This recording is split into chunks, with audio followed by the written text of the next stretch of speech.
CSK ஜடேஜாவை விட்டுருவாங்களா, Sanju Samson Chennai super கிங்ஸுக்கு வந்துருவாரா இப்படின்னு எல்லாருமே ஐபிஎல் ரிட்டர்ன்ஸ் பற்றி யோசிச்சுட்டு இருக்கும்போது இன்னொரு பக்கம் India versus South Africa test series ஆரம்பிக்க போகுது. பின்னாடி இருக்கக்கூடிய கொல்கட்டா ஈடன் கார்டன்ஸில் ஆரம்பிக்க போகுது. வாங்க டெஸ்ட் பக்கம் கொஞ்சம் வாங்க, ஐபிஎல் ரிட்டர்ன்ஸ் வரும் பாருங்க, பார்த்துட்டு திரும்ப டெஸ்ட் மேட்ச்குள்ளே வாங்க அப்படின்னு ஒரு கனிவான ரெக்வஸ்ட்டை உங்ககிட்ட நான் வைக்கிறேன். ஏன்னா சவுத் ஆஃப்ரிக்கா வேர்ல்டு டெஸ்ட் சாம்பியன்ஸாக உள்ளே வரும்பொழுது ரொம்ப பலமான ஒரு அணியாக உள்ளே வராங்க.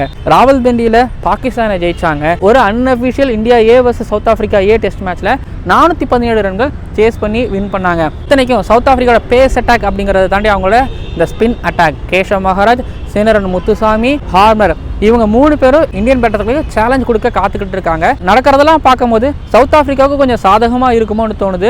பொதுவாகவே கொல்கட்டா ஈடன் கார்டன்ஸ் ஃபாஸ்ட் பாலர்களுக்கு கொஞ்சம் சாதகமாக இருக்கும். இப்போ கிரிக்கெட் அசோசியேஷன் ஆஃப் பெங்கால் சொல்லியிருக்காங்க, ரிவர்ஸ் ஸ்விங் ஆகிற மாதிரியான விக்கெட் நாங்கள் கொடுக்க போகிறோன்னு. இன்னொன்று சௌரவ் கங்குலி அவர்கள் வேற எங்கள் பிரசிடென்ட்டாக இருக்காரா, அவர் எப்பவுமே ஸ்போர்ட்டிவான விக்கெட் தான் கொடுப்பாரு, ரேங்க் டர்னராக கொடுக்க மாட்டார். இன்னும் ரொம்ப முக்கியமான விஷயம் என்னன்னா, வட இந்தியாவில் இது குளிர்காலம். இந்த கொல்கட்டாவில் ஒரு சில பேர்கிட்ட விசாரிக்கும் போது இந்த வருஷம் கொஞ்சம் குளிர் கம்மியாக தான் இருக்குது, ஆனால் குளிராமல் இல்லை அப்படின்னு சொல்லியிருக்கிறாங்க.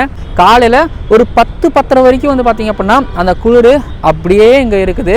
அப்புறம் அப்படியே வெயில் அடிக்குது, ஆனால் அந்த வெயிலையும் வந்து பார்த்தீங்க அப்படின்னா குளிர் இருக்குது, அந்த ப்ரீஸ் இருக்குது. சாயங்காலம் சீக்கிரம் இருட்டுது அப்படிங்கிறதுனால அந்த குளிரும் சீக்கிரம் வந்துடுது. அதனால் மொதல் அரை மணி நேரம், கடைசி அரை மணி நேரம் அண்ட் டே ஃபுல்லாக இருக்கக்கூடிய அந்த சில்னஸ் இது சவுத் ஆஃப்ரிக்கன் பேசர்ஸுக்குள்ள கொஞ்சம் ஆஹா நல்லா இருக்குப்பா கண்டிஷன் அப்படின்னு சொல்கிற மாதிரி இருக்கும். ஆனால் மிடில் ஆஃப் தி சீசனில் கொல்கட்டாவில் அந்த வெயில் இருக்குது. இப்போ நீங்கள் பார்த்தீங்கன்னா இந்த சன் எனக்கு கிஸ் பண்ணுறது உங்களுக்கு தெரியுதா, நல்லாவே வெயில் அடிக்குது.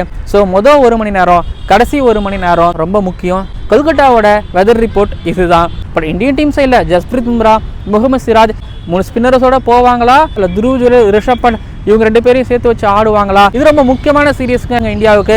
ஹோமில் தானே மேட்ச் நடக்குது, நிம்மதியாக மேட்ச் பார்க்கலாம் இந்தியன் கிரிக்கெட் ஃபேன்ஸ், அப்படி பார்த்துறாதீங்க. கிரிக்கானந்தானா டெஸ்ட் கிரிக்கெட்டை சிறப்பிக்கிறதுக்காக கொல்கட்டா வந்து இறங்கிட்டேன். என்னோட ரொம்ப நாள் ஆசை கொல்கட்டாவில் ஒரு டெஸ்ட் மேட்ச் பார்க்கணுன்னு. ஒரு காம்படிட்டிவான டெஸ்ட் மேட்ச் நடக்கும் அப்படின்னு நான் நம்புகிறேன். நம்மள கிரிக்கானந்தா யூடியூப் சேனலில் வீலாக் வரும் பாருங்கள். ஸோ கொல்கட்டா ஈடன் கார்டன்ஸ்லேருந்து கிரிக்கானந்தா.